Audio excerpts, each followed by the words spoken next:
성경 말씀 마태복음 5장 13절에 소금이 만일 그 맛을 잃으면 무엇으로 짜게 하리요? 후에는 아무 쓸데없어 다만 밖에 버려져 사람들에게 밟힐 뿐이라 라고 말씀하셨습니다. 또 등이 있는데 이 등에 불이 있어야 높은 등경 위에 올라가는 것이지, 불이 꺼지게 되면은 끌어내려진다라는 말씀도 있습니다.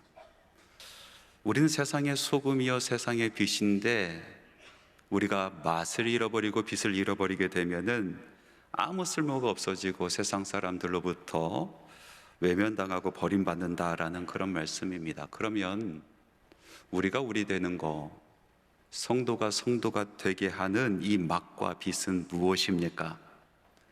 예배를 잘 드리는 것입니까? 헌금 생활을 잘하는 것입니까? 아니면 선한 행위를 하는 것입니까? 이 모든 것은 외향적인 것이죠. 본질적인 것이 있단 말입니다. 성도로 하여금 성도 되게 하는 그 본질적인 것, 그것은 바로 예수 그리스도십니다. 우리가 스스로 짠맛을 낼 수가 없습니다. 우리가 스스로 빛을 발할 수가 없습니다. 우리 안에 예수가 있어야 우리는 짠맛, 정말 살맛 나는 인생을 살 수가 있게 되는 것이고, 우리 안에 예수가 있어야 우리는 진정으로 빛을 낼 수가 있게 되는 것입니다. 우리 안에 예수가 없다라면은 우리는 정체성을 잃어버리게 되고, 그리고 방황하는 인생을 살게 되는 것입니다. 오늘 본문 말씀에 보니까 예수를 잃어버린 두 사람에 대한 이야기가 나옵니다. 예수님의 육신의 부모였던 요셉과 마리아입니다. 요셉과 마리아는 유대의 전통을 따라서, 율법을 따라서 유월절을 지키기 위해서 예수님과 그리고 많은 자녀들을 데리고 예루살렘 성전에 올라갔습니다. 명절을 잘 지키고 나서 이제 요셉과 마리아는 많은 인파에 섞여서 고향으로 돌아갑니다. 마을 사람들과 친족들과 함께 여러 가지 인생의 이야기를 나누면서 고향으로 내려가고 있는데, 하루길을 갔을까요? 날이 저물러서 이제 유숙하려다 보니까 그만 예수가 없는 겁니다. 어떤 사람이 이런 질문을 합니다. 어떻게 부모가 아이를 잃어버릴 수 있을까? 의아해하는 사람이 있습니다. 그런데 또 그럴 것이, 마가복음 6장에 보니까 예수님에게는 4명의 형제가 있었습니다. 야고보, 요셉, 유다, 시몬, 그리고 예수님에게는 다른 누이들도 있었더라. 그 누이들이 몇 명인지 알지 못하지만은 복수로 누이들이라고 얘기했으니까 적어도 2명 이상인 것입니다. 이렇게 보았을 때 요셉과 마리아는 예수님을 포함해서 적어도 7명의 자녀를 데리고 있었던 것이죠. 예수님의 그 당시의 나이가 12살이었으니까 그 밑으로는 한참 손이 많이 가는 그런 동생들로 즐비하게 있었다는 얘기입니다. 한 번은 제가 아이 넷이 있는 제 친구와 함께, 그 가족과 함께 여행을 간 적이 있습니다. 얼마나 복잡하고 얼마나 신난하던지 함께 밥을 먹는데요, 한 놈은 여기서 울고, 한 놈은 저기서 뛰고, 한 놈은 어디로 사라졌는지 사라져서 엄마 아빠 밥 먹다 말고 찾으러 다니고, 얘 밥이 코로 들어가는지 입으로 들어가는지 알지 못할 정도로 그렇게 부산하더라고요. 제가 그 뒤로 다둥이의 부모님들을 존경하기 시작했습니다. 참 훌륭하십니다. 그 어려운 일들을 감당하고 계십니다. 모르긴 몰라도 마리아와 요셉, 이거보다 더하면 더했지 덜하진 않았을 것입니다. 많은 짐을 지고 머리에 이고 등에 지고 양손에 아이들 붙잡고 거기 가지 마라, 따라와라, 어디 가라 하면서 7명도 넘는 그 자녀들을 데리고 고향으로 내려가고 있으니 얼마나 심란했겠습니까? 하루가 지나고 나서야 이제 잠을 자려고 보니까 예수가 없는 겁니다. 그래서 요셉과 마리아가 자기의 자녀들을 친족들에게 맡기고 왔던 길을 돌아갑니다. 그러다가 예루살렘 성전까지 와버렸습니다. 바로 그곳에서 예수를 만나게 됩니다. 예수님은 다른 랍비들과 함께 논쟁을 벌이고 언쟁을 하고 있었습니다. 그 모습을 보면서 반갑기도 하지만 얼마나 야속하던지 마리아가 달려가서 예수님에게 나무랍니다. 나와 내 아버지가 얼마나 걱정했는지 아느냐. 그런데 그 이야기를 듣고 예수님께서 이렇게 대답하셨습니다. 어찌하여 나를 찾으셨나이까? 내가 내 아버지 집에 있어야 될 줄을 알지 못하셨나이까? 요셉과 마리아는 예수님을 데리고 다시 집으로 돌아왔습니다. 그러나 말씀해 보니까 2장 51절에 그 어머니는 이 모든 말을 마음에 두니라. 그러니까 마리아는 이 모든 되어진 일들, 그리고 예수님께서 이야기했었던 그 말씀이 범상치 않은 것이다 라고 여기고 마음에 두었다라는 것입니다. 오늘 이 말씀은 한 가정에서 아이를 잃어버린 해프닝에 대한 이야기가 아닙니다. 이 말씀은 범상치 않게 여길 말씀인 것입니다. 우리 마음에 새겨야 될 말씀인 것입니다. 특별히 예수님을 구주로 섬기고 또 우리 마음에 모시고 살아가는 우리 크리스찬들, 우리 성도들이 이 말씀을 범상치 여기지 아니하고 마음에 두어야 한다라는 것입니다. 우리는 먼저 우리 삶을 살아가면서 예수를 잃어버릴 수 있구나라는 것을 알 수 있어야 됩니다. 사실 요셉과 마리아에게 있어서 예수가 없으면은 아무 소용이 없는 것 아니겠습니까? 예수 없는 요셉과 마리아가 우리와 무슨 상관이 있겠습니까? 예수 없는 요셉과 마리아가 우리의 신앙과 우리의 믿음과 무슨 상관이 있습니까? 갈릴리가 우리와 무슨 상관이 있습니까? 요셉이 요셉되고 마리아가 마리아가 되기 위해서는 그들에게 예수가 필요합니다. 그들에게 예수가 있어야 요셉은 우리에게 요셉이고 마리아는 우리에게 마리아가 되는 것입니다. 그들에게 예수가 있어야 그들의 신앙도 빛나게 되는 것입니다. 우리도 종종 우리의 인생을 살아가면서 일상에서 파묻혀 살아가다가 예수를 잃어버릴 때가 있습니다. 어디서 잃어버렸는지 손잡을 수가 없어서 이 사람 저 사람에게 물어가면서 헤매는 인생을 살기도 합니다. 심각하게는 어떤 분들은 자기가 예수를 잃어버렸는지도 알지도 못하고 살아갑니다.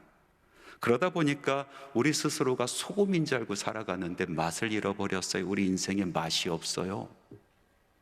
자기가 빛인 줄 알고 살아가고 있는데 빛을 잃어버렸습니다. 사람들이 우리를 버리고 발로 밟고 그리고 높은 곳에서 끌어내려서 먼지 나는 구석으로 처박아 놓는 인생이 돼버립니다. 몇 해 전 미국의 한 리서치 기관에서 교회의 성도들과 목회자들을 대상으로 설문조사를 하고 발표한 것이 있었습니다. 그 질문이 여러 가지 있었는데 그 중에 하나가 교회에게 바라는 것은 무엇인가 였습니다.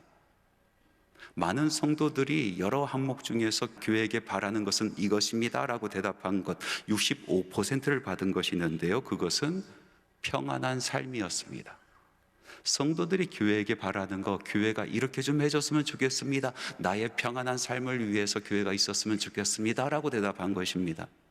반면에 목회자 75% 이상의 목회자가 이것이 중요합니다, 이것이 교회입니다라고, 또 교회에게 바라는 것은 이것입니다라고 대답한 것은 교회의 부흥이었습니다. 이 이야기는 무엇입니까? 성도들은 신앙생활하면서 교회로부터 편안한 삶을 얻기를 원합니다. 그런데 목회자들은 그것이 신앙생활의 전부가 아니라 우리는 영혼을 구원하고 선교하고 교회가 예수 믿는 사람들의 수로 점점 부흥해 가는 것이 맞다라고 대답을 하는 것이죠. 이것은 미국의 교회, 미국의 성도들을 대상으로 설문조사한 것이지만은, 그러나 제 생각에는 오늘날 한국 교회도 동일한 현상이 벌어지고 있다라고 생각이 듭니다. 많은 성도들이 자기 삶이 너무나 힘들고 바빠서 교회에게 바라는 것이 무엇이냐 하면은 바로 평안한 삶입니다. 찬양을 통해서 평안을 찾기를 원합니다. 말씀을 통해서 위로받기를 원합니다. 선교하고 전도하고 양육받는 것에 별 관심을 두지 않습니다. 그러나 제 정신이 있는 목회자라면은 100이면 100 모두가 교회에게 바라는 것은 부흥이다라고 대답할 것입니다. 영적으로 부흥하기를 소망합니다. 성도들이 조금 더 열심히 봉사해 주기를 원합니다. 전도하기를 원합니다. 선교하기를 원합니다.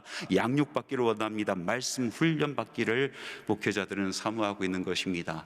한 교회에서 함께 예배드리고 한 교회를 섬기고 있는데 목적이 다르단 말이죠. 평신도들의 목적이 다르고 목회자들의 목적이 다른 것입니다. 그러다 보니까 은근하게 이 둘 사이에 갈등이 있습니다.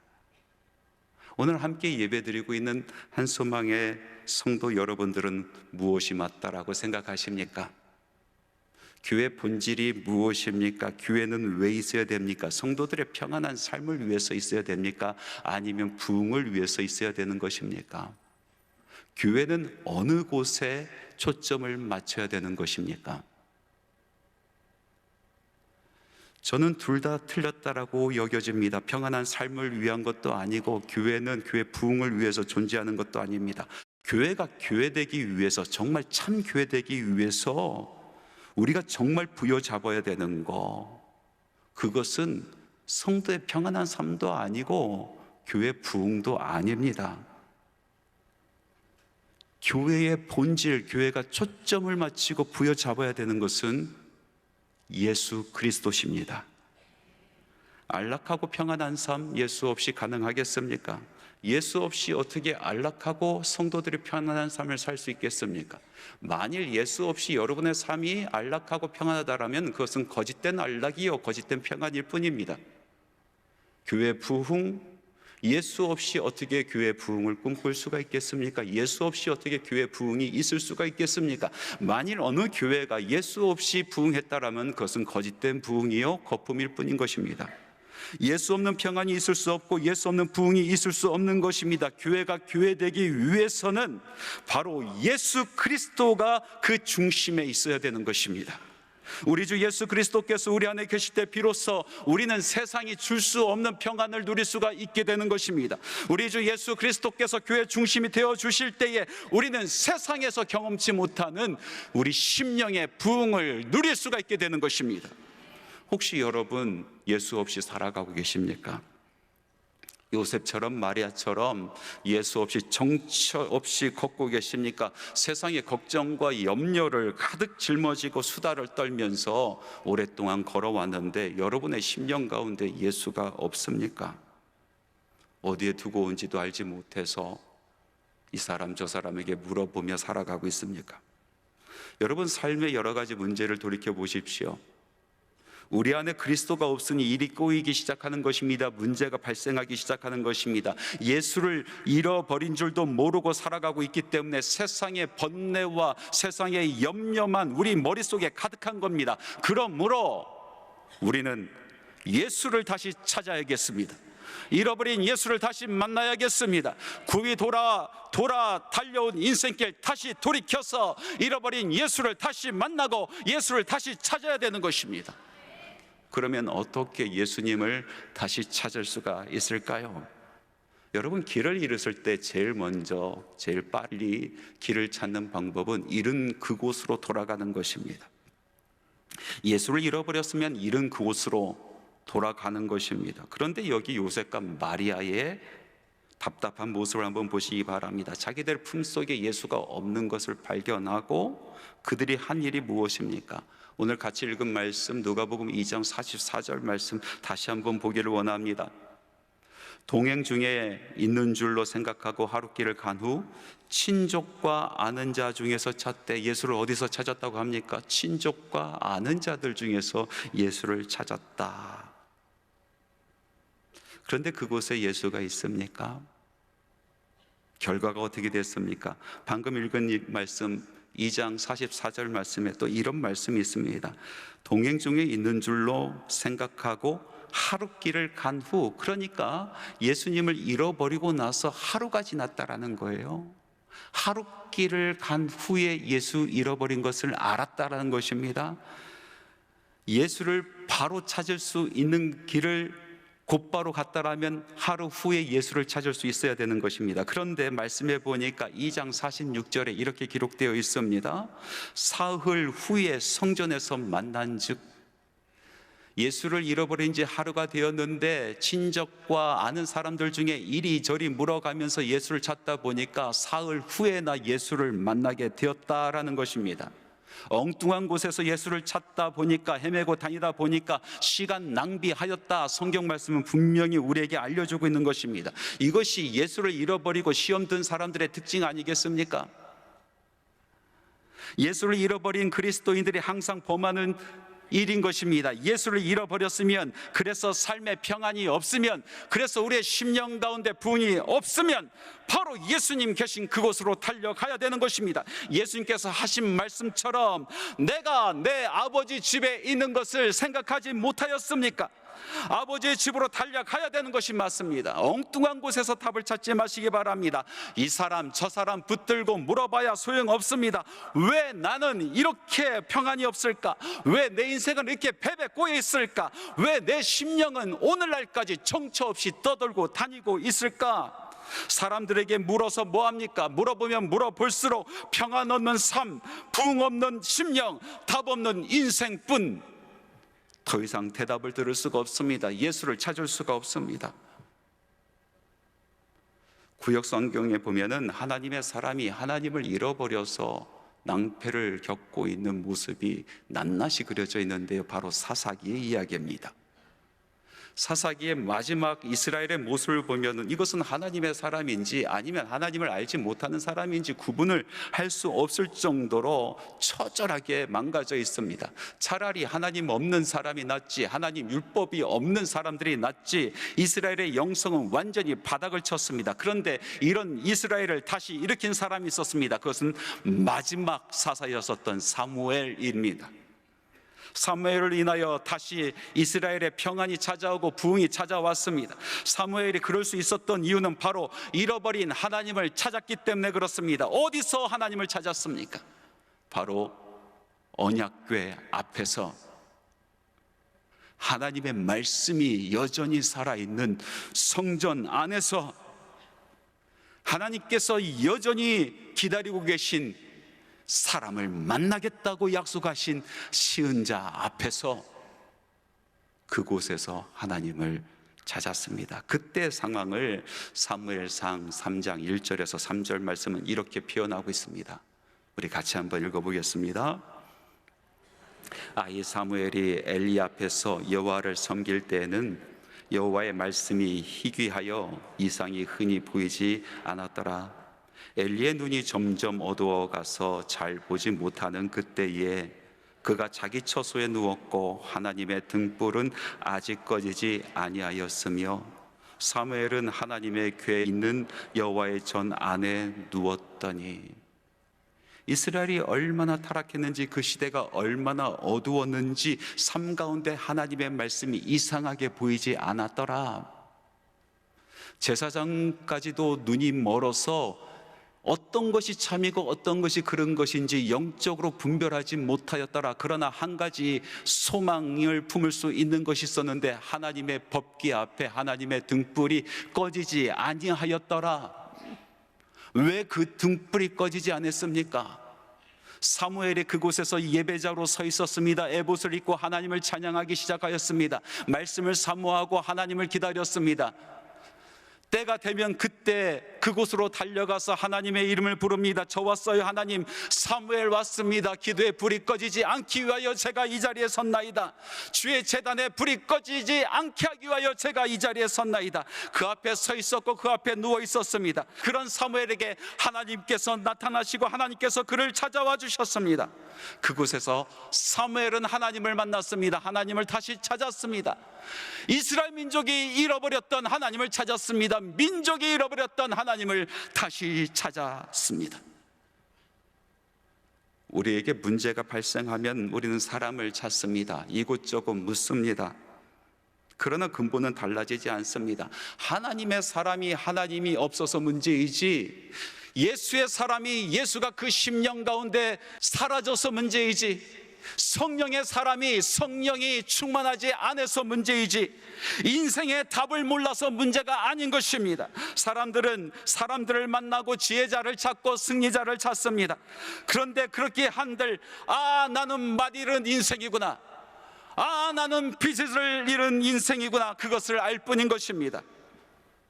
저는 목회를 하면서 선배들의 조언을 상당히 중요하다라고 생각하며 많이 묻는 편입니다. 전화를 해서 묻기도 하고 또 찾아가서 물어보기도 합니다. 그러나 그때마다 느끼는 것은 항상 답은 그것에 있지 아니하고 하나님께 있었습니다.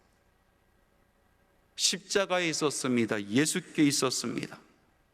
제가 모든 것을 내려놓고 홀로 앉아서 예배자로 서 있었을 때에, 엎드려서 기도자로 하나님 앞에 나아갈 때, 무릎으로 나아갈 때에 주의 제단에 불이 꺼지지 않기를 소망하면서 그곳에서 몸부림치면서 하나님의 이름을 부를 때에, 그때 예수를 만날 수 있었습니다. 그때 예수를 다시 찾을 수가 있었습니다. 모든 문제가 해결될 수 있었습니다. 어떤 사람은 물어봅니다. 왜 예수가 답이냐? 왜 예수가 답일까요?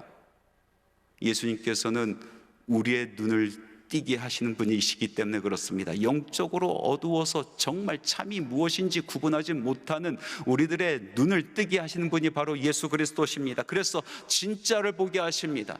허상이 아니라 진상을 보게 하십니다. 진짜를 보게 하시는 것입니다. 지독한 무신론자였었다가 예수 만나서 하나님의 사람이 된 C.S. 루이스라는 작가가 있습니다. 많은 미국 사람들이 좋아하고 존경하는 그런 기독교 변증가기도 합니다.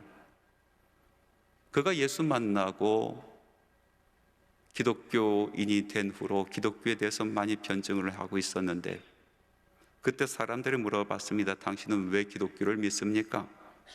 그때 C.S. 루이스가 이렇게 대답을 합니다. 나는 아침에 해가 뜨는 것을 믿는 것처럼 기독교를 믿는다. 내가 그것을 볼 수 있기 때문이 아니라 그것 때문에 다른 모든 것을 볼 수 있기 때문이다.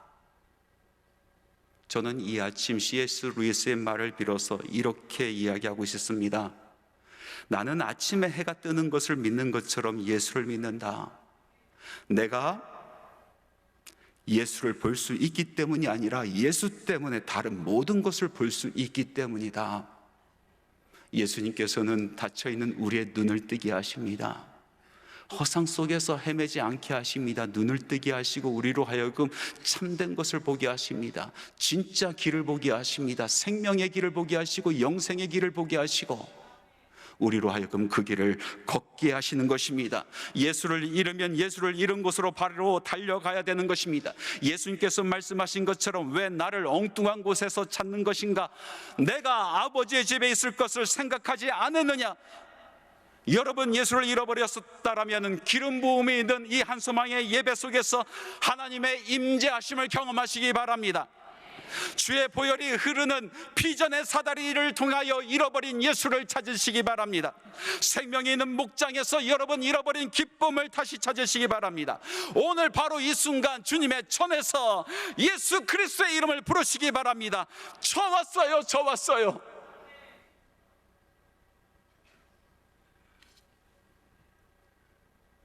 주님, 저 왔습니다. 주의 제단에 불이 꺼지지 않기를 소망하며 오늘 이 자리에 섭니다. 엉망진창인 인생도 좋습니다. 온몸에 더러운 것이 묻어있는 인생도 좋습니다. 세상 살면서 실패와 실패를 거듭하여 눈을 들어 하늘을 볼 수 없는 그런 처지에도 좋습니다. 예수께로 달려오십시오. 십자가로 나오십시오. 눈을 들어 예수를 만나십시오. 예수님을 다시 찾으십시오. 예수 안에 방법이 있습니다. 예수 안에 치유가 있습니다. 예수 안에 길이 있습니다. 말씀을 맺겠습니다. 한 권사님께서 저를 보더니 쭈뼛쭈뼛 하다가 제게 다가와서 이렇게 이야기합니다. 목사님, 저 정말 옛날에 뜨거운 신앙생활을 하는데 요즘에 마음에 기쁨도 없고 평안도 없고 예배에 감격도 없고 기도의 자리가 너무나 힘들고 내 마음에 부흥이 없습니다.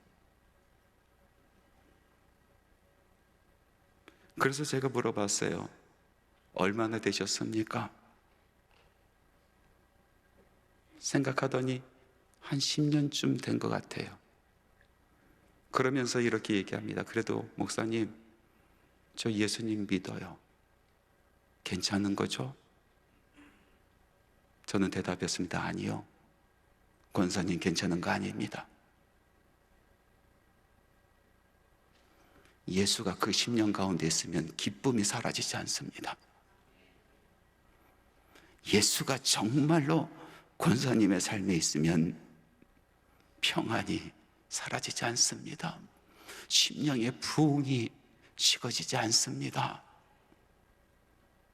문제인 것입니다. 큰 문제인 것입니다. 본질을 잃어버린 것입니다.